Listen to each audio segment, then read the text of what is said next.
Ceder la orden de desalojo. Si bien ninguno de estos predios es municipal, uno es de Pemex, otro de Comapa, otro particular y otro más del Estado, pues nosotros estamos obligados a coadyuvar con el Ministerio Público para que se integren las carpetas de investigación de cada uno de los casos y bueno, acercar la evidencia que sea a nuestro alcance para que la autoridad pues, siga integrando su averiguación penal previa.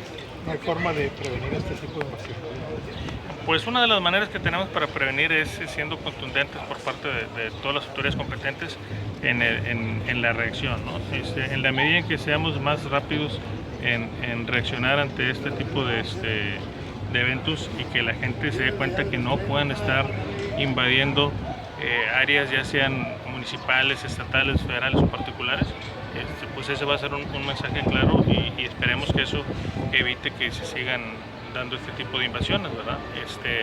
Hasta ahorita la verdad hemos contado con todo el apoyo tanto de las autoridades del Estado como por parte de Pemex y bueno, esperemos que pronto podamos estar ya logrando el desalojo de estas áreas que fueron ilegalmente invadidas. También se puede poner a disposición de la gente nuevas reservas territoriales, ¿no?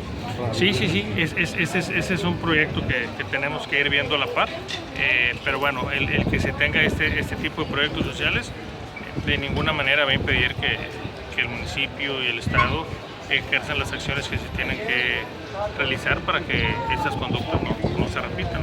No podemos tolerar esto en la ciudad ni en el Estado. ¿Esto de las invasiones se sigue dando?